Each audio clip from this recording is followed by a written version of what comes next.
Table of contents. A. Origins and evolution. B. Representative democracy. C.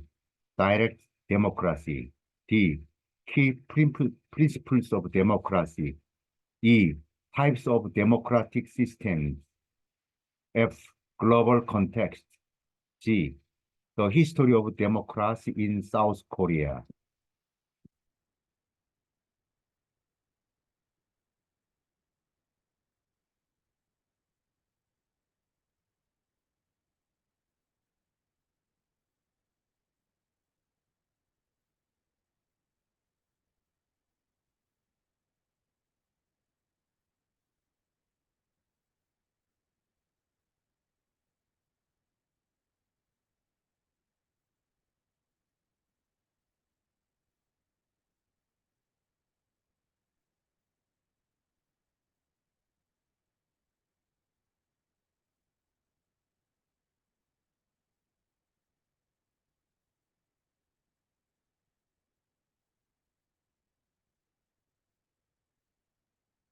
Democracy, a system of government where power is vested in the hands of the people, is a foundational concept with rich historical roots and varied modern applications.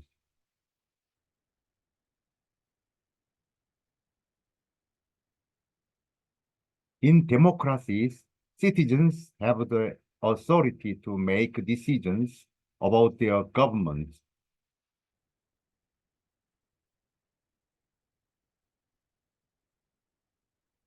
Either directly or through elected representatives. Here's a deeper look at the concept. Origins and evolution. The concept of democracy has ancient origins.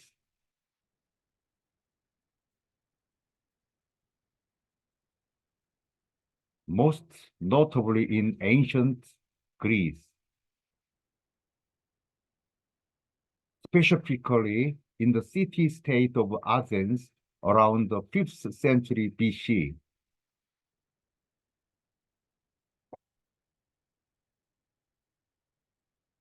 Athenian democracy was a direct form of democracy where citizens, excluding women,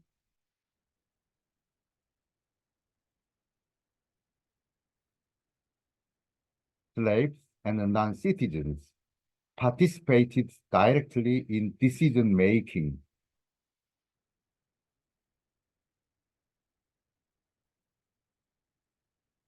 Since then, the concept of democracy has evolved significantly, influenced by philosophical ideas.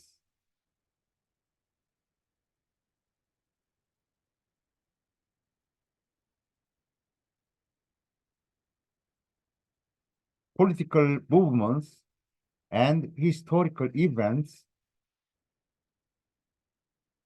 The origins and evolution of democracy, particularly its inception in ancient Greece,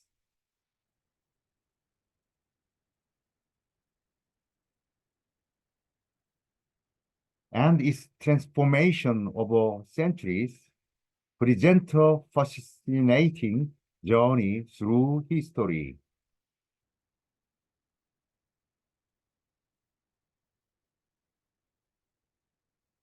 This evolution reflects changes in political thought, societal values, and practical governance.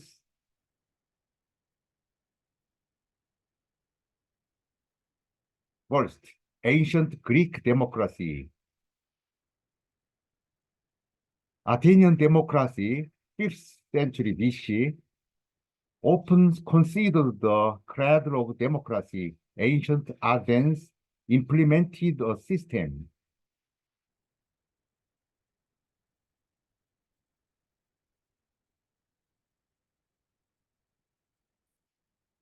where free male citizens had the right to participate in decision-making.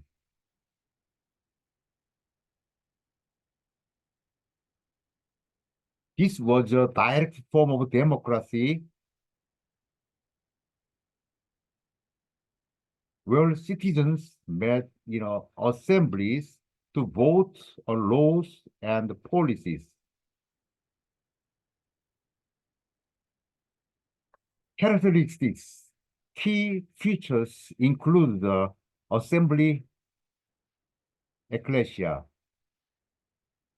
where citizens discussed and voted on state matters. The council board,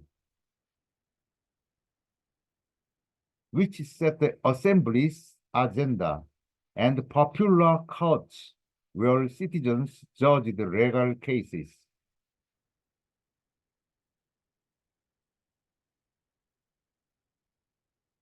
Key offices were often filled by lot politicians, reflecting a belief in the equality of all citizens.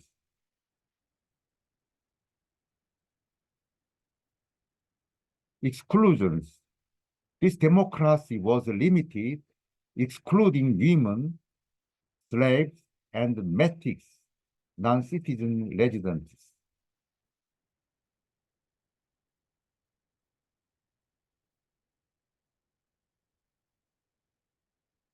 Despite its limitations, Athenian democracy was revolutionary.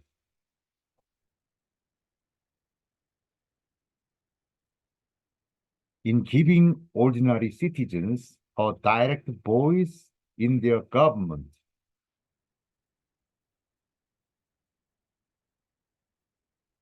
Second, Roman Republic. Mixed government model. The Roman Republic offered a different model.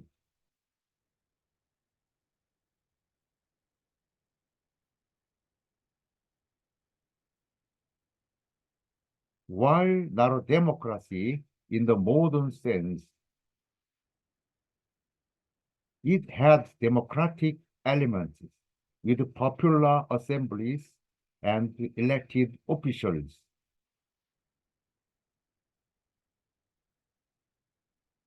It blended the aspect of democracy, consuls elected by citizens, aristocracy, the Senate and Senate, and monarchy, temporary dictators during emergencies. Impact on political thought. The Roman model influenced later thinkers.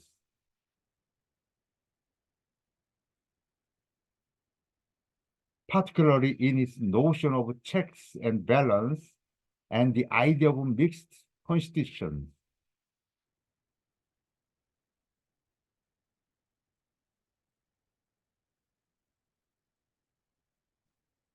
Third, medieval and Renaissance contributions.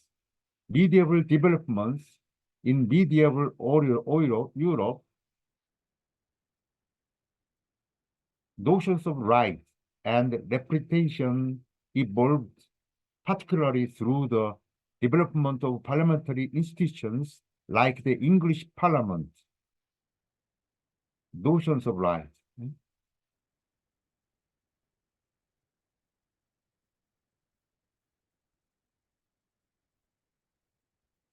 Renaissance humanism. The Renaissance revived interest in classical knowledge and humanistic principles,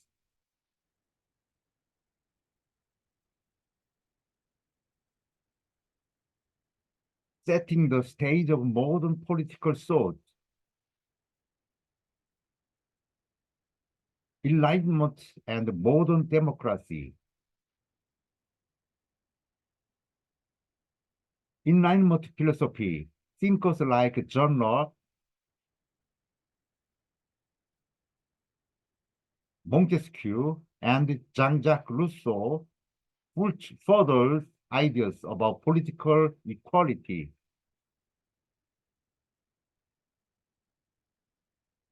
popular sovereignty, and social contracts, which are foundational to modern democracy.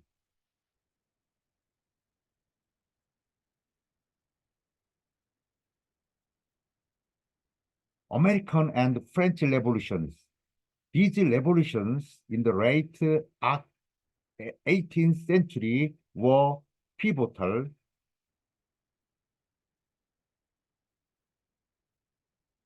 transforming democratic ideas into concrete political systems.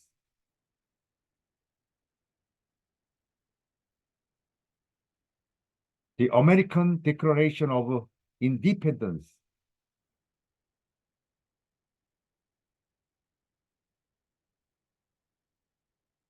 and the French Declaration of Rights of Man and of the Citizens.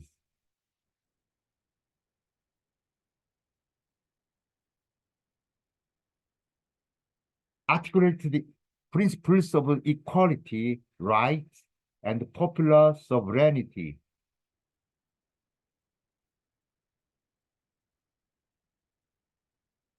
Fourth, 19th and 20th century expansions, widening suffrage. The 19th and early 20th centuries saw the gradual expansion of suffrage,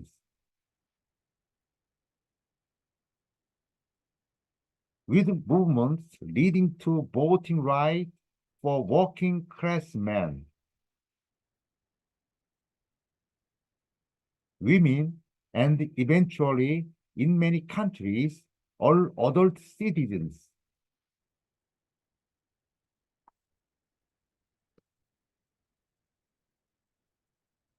Democratic institutions. This period also witnessed the solidification of key democratic institutions,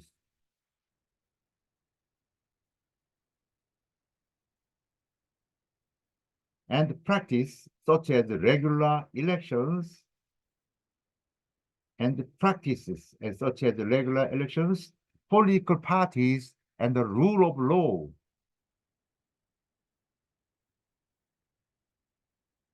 Fifth, fifth, post-World War II era,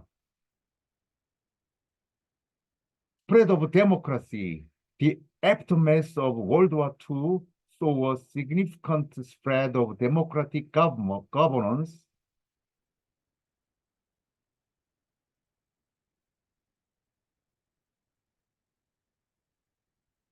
partly encouraged by the United States and its allies. Human rights and international law, the establishment of United Nations,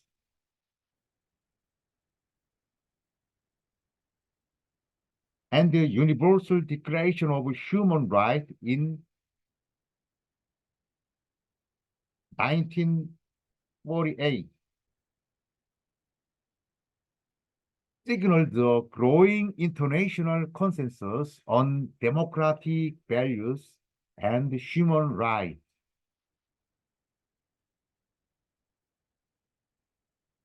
Sixth, late 20th century to present. Third wave of democratization, starting in the 1970s. Many countries transitioned from Aristotelian regimes to democracy, authoritarian regimes to democracy. Termed the third wave of democratization by political scientist Samuel P. Huntington.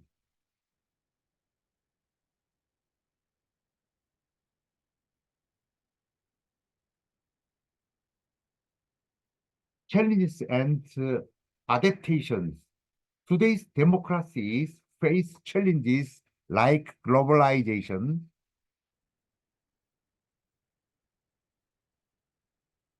technological change, and increased political polarization.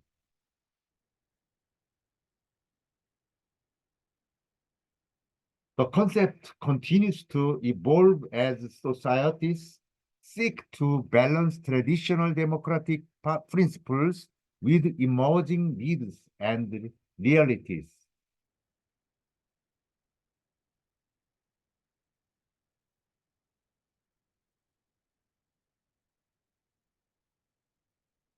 In conclusion, the history of democracy is marked by marked by a continuous and dynamic interplay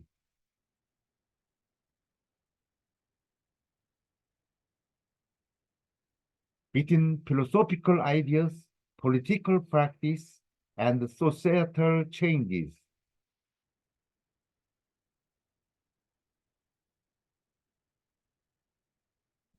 From its ancient origins to its contemporary applications,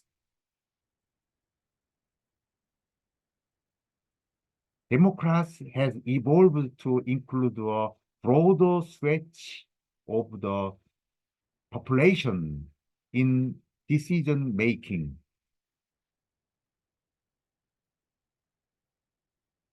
and to adapt to changing conditions and values while maintaining core principles of popular sovereignty.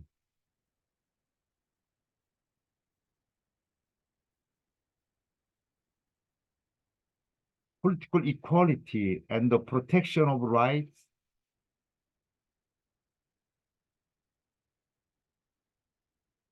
B. Representative democracy. In modern times, most democracies are representative,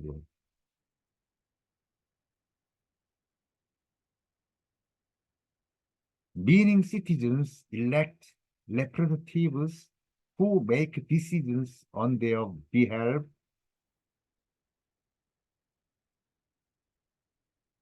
This form of democracy is more practical for larger populations and geographic areas.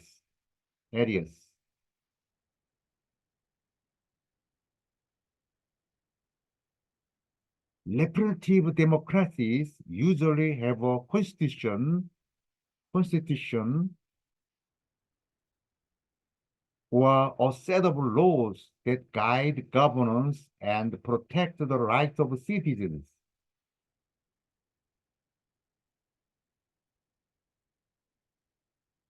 Representative democracy, a predominant form of governance in the modern world,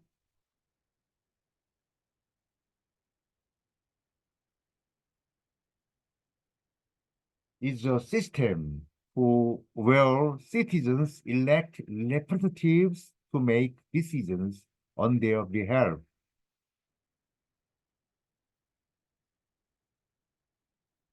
This evolution from direct democracy, typical in ancient times, to representative democracy,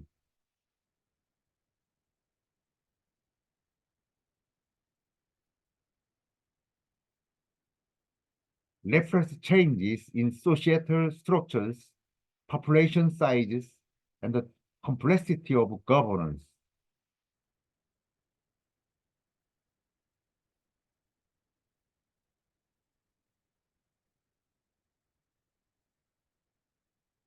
First, fundamentals of representative democracy. Electoral system. You know, representative democracy, citizens periodically vote in election to choose their representatives.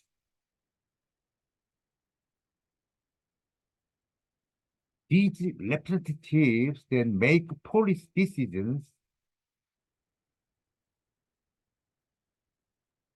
enact laws, and oversee the administration of government.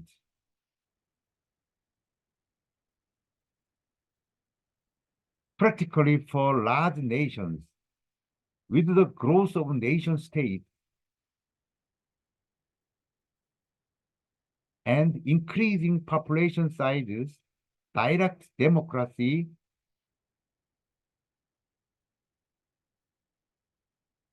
where citizens vote on every issue became impractical. Representative democrats emerged as a more feasible system for larger and more complex societies.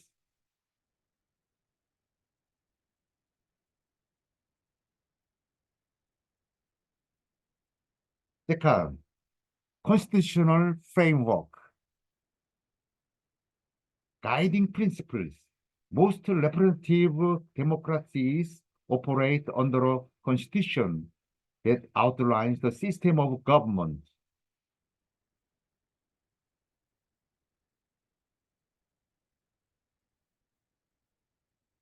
And the fundamental right of citizens. The Constitution serves as a supreme legal document guiding the operation of all governmental institutions.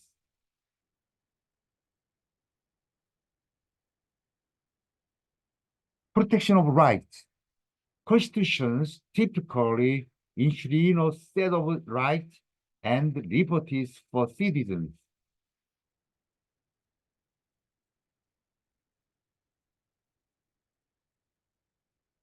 Safeguarding individual freedoms against governmental overreach.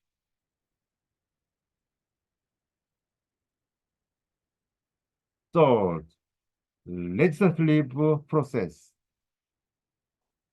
Lawmaking. Elected representatives typically form a legislative body,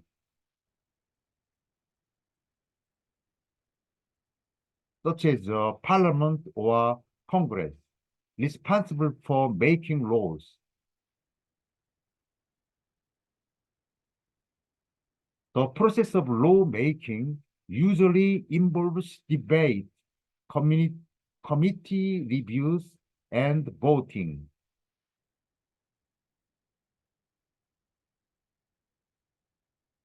Reflecting a pluralistic approach to decision making. Representation of interest. Representatives are expected to reflect the interest and views of their constituents, acting as a link between the public and the government.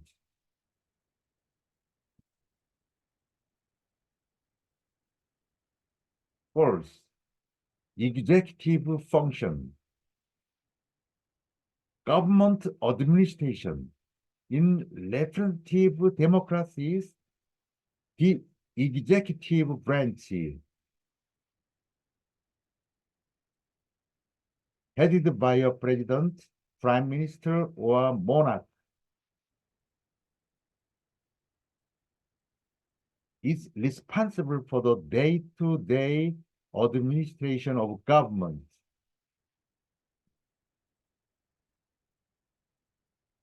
The executive is either directly elected by the people or chosen by the legislature. Accountability. The executive is accountable to the legislature and ultimately to the electorate. Fifth, judicial role. Upholding the constitutions, judicial bodies, including Supreme or Constitutional Courts,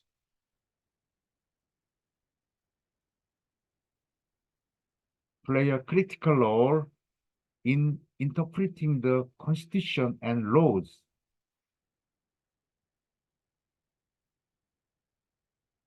They ensure that legislation and executive actions comply with constitutional principles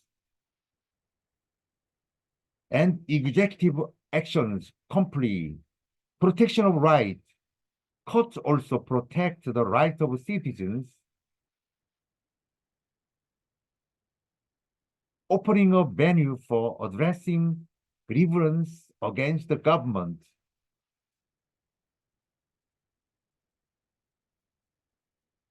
Six, participation and civil society.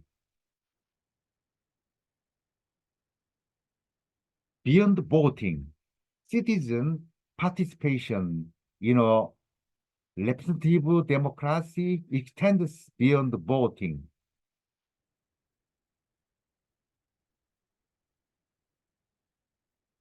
It includes engagement in public discourse, membership in political parties and interest groups, and advocacy for various causes.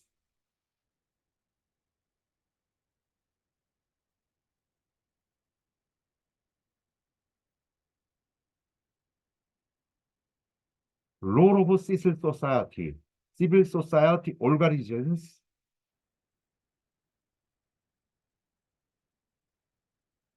interest groups, and the media play a critical role in informing the public,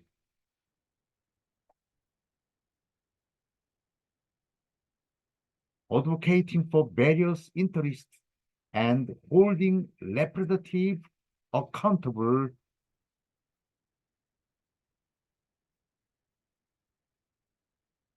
Seventh, advantages and challenges. Inclusivity and stability. Representative democracy allows for diverse viewpoints to be considered and provides a stable and orderly process for making decisions.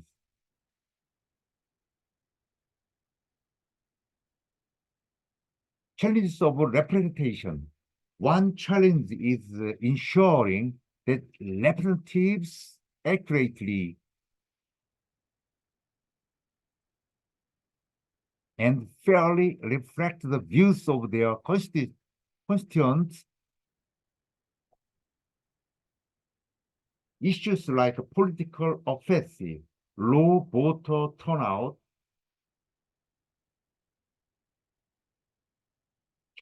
and the influence of money and lobbying can distort the representative process. Balancing majority rule and minority rights. Representative democracies strive to balance the majority's decisions with protection for minority groups.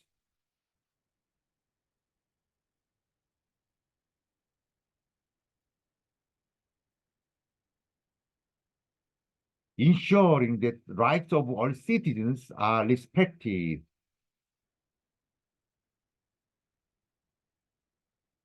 Eighth, global variations. Different forms. Representative democracies vary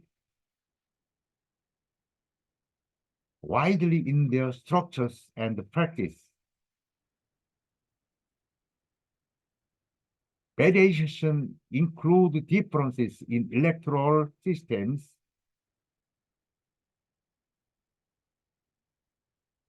the balance of power between branches of governments, and the extent of decentralization.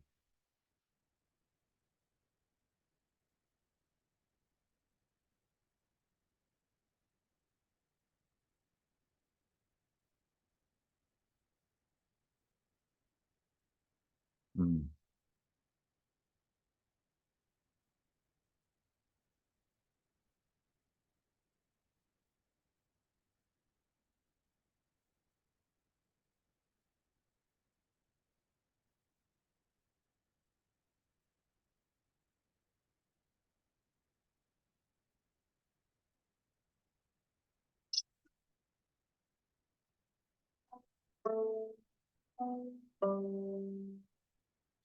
Hello and welcome to World History Encyclopedia. My name is Kelly and today's video is all about democracy in honour of World Democracy Day on September 15th. Don't forget, the easiest way to support us is by giving this video a thumbs up, subscribing to our channel and hitting that bell icon for notifications so you don't miss out on any new uploads. World History Encyclopedia is a non-profit organisation, so if you'd like to support our work, you can head to our Patreon via the link in the top corner of the screen or via the Patreon link down below.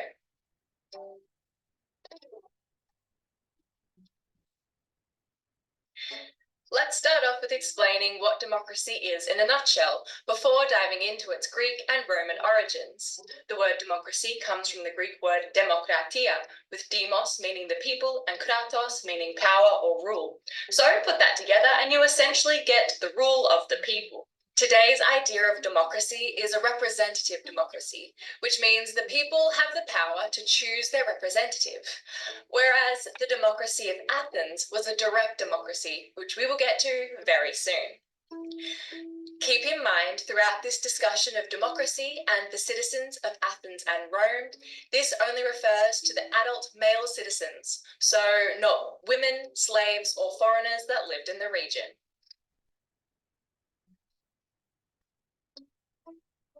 Ancient Greece was never politically unified as a country, but was made up of city-states. Since we have far more information on the history of Athens than any other city-state in Greece, that's the one we'll be focusing on. So, let's get some context before we jump into the many layers of Athenian democracy. We're looking at the 5th century BCE, which is known as both the classical period and the golden age of Athens. It is this period between around 490 and 404 BCE that Athens produced its famous art, architecture, pottery, theatre, and political institutions. That's right, democracy. So, in 507 BCE, Callisthenes was elected as archon, a high position of public office, and he started introducing some reforms to the earlier laws of the statesman Solon. His governmental and law reforms saw the beginning of democracy in Athens and gave Callisthenes the title of the father of Athenian democracy. At this point, the Athenians thought that they had the best form of government and they should get it set up elsewhere. They encouraged the Greek colonies of Asia Minor to revolt against the Persians who were controlling them at that time, which sparked the beginning of the Persian Wars, which lasted between 492 and 449 BCE. If you want to learn all about the battles between the Greek city-states and the Achaemenid Persian Empire, you can head to our video all about the Persian Wars right here. After the Greek city-states were victorious, the general and statesman Pericles formed the Delian League, which was an alliance of city-states that would defend Greece against any other Persian aggression. The treasury for the league was held in Athens, and Pericles used the money to make his city beautiful, with funds going to the arts and architecture. Pericles was the man who advocated for what is known as radical democracy and developed Athenian democracy until his death from the plague in 429 BCE.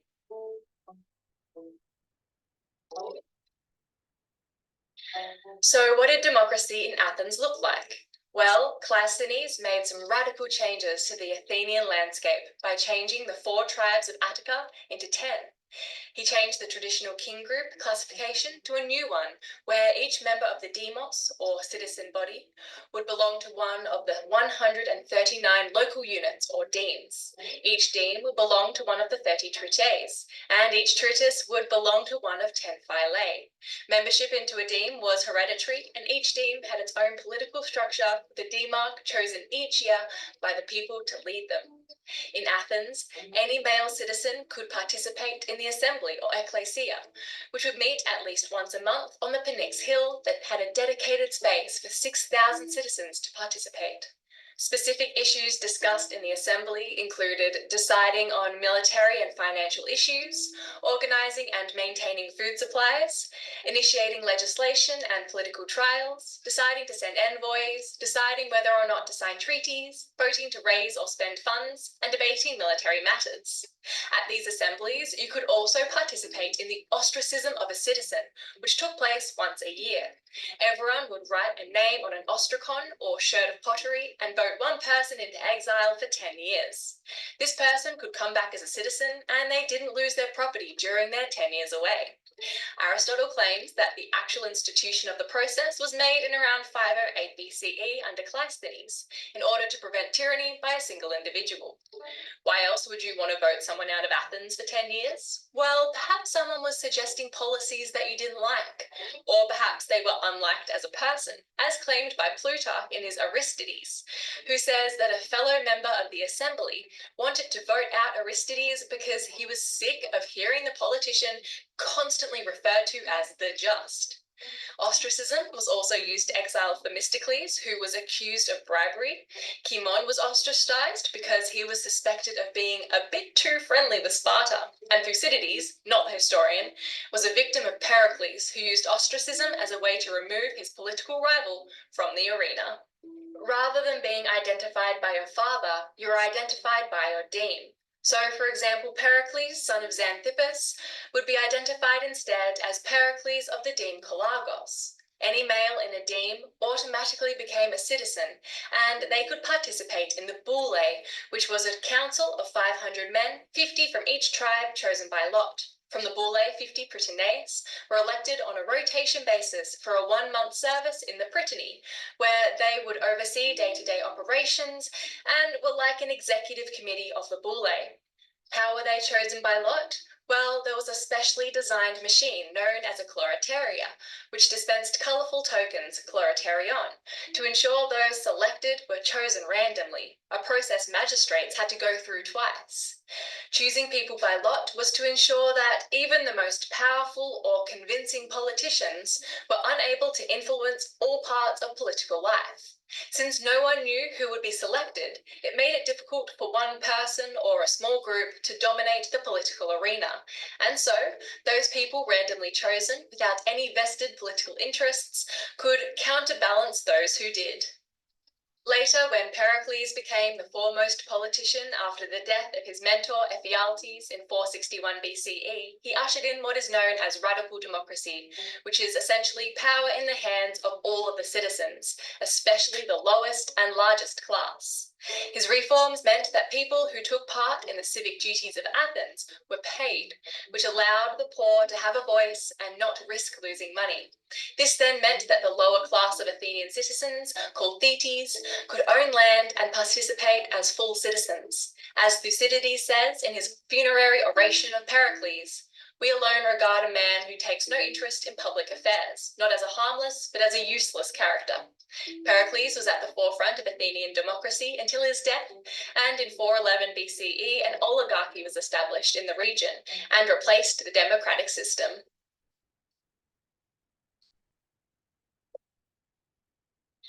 Roman democracy arose independently at pretty much the same time as in Greece. Rome was ruled by a monarchy between 753 and 509 BCE, when it abandoned that model and instituted the democracy of the Roman Republic. Instead of a king and his councillors, Rome had a representative government of 3 branches. The Senate, or the legislative branch, of 300 upper-class men who held the position for life. The consuls, or the executive branch, of 2 upper-class men who held office for 1 year, and the judges, or the judicial branch, of 8 upper-class men who served for 1-year terms. The Senate created the laws which the consuls then acted on. The people of Rome elected the consuls in their assembly, and these consuls could block laws from the Senate if they felt they were unfair. The English word veto comes from the Latin for "I forbid it," and a consul could veto an unjust law in the interests of the majority of the lower classes of Rome, and then suggest, though not create, a new one. A just law was defined by the law code known as the 12 Tables, written in 449 BCE and posted publicly so everyone knew what the laws were and could vote for a consul they felt would represent those laws best. Only male citizens, defined as someone born in the city over the age of 15, could vote. Women had no political voice, but could influence their husbands or sons to vote in a way that would serve their interests. The Roman Republic, although it can't be considered a true democracy, did give its citizens a voice in the way their city was governed. This same basic form would continue during the Roman Empire, with the emperor taking the place of the consuls. The people of the lower classes could not elect the emperor, who was chosen by the Senate, but could elect tribunes who served about the same purpose as consuls had. The government of the United States of America is based on the Roman model of democracy, but since 1920, when women were allowed the vote, has been far more inclusive. Looking at these forms of democracy, neither women or foreigners, not to mention slaves, were considered citizens, and so could not vote. So do you think we can still consider them democracies? Let us know what you think down in the comments below. If you enjoyed this video, make sure to give it a thumbs up, subscribe to our channel, and hit that bell icon for notifications so you don't miss out on any new videos. If you want to know more about the history of democracy, you can find a bunch of resources from our website down below. This video was brought to you by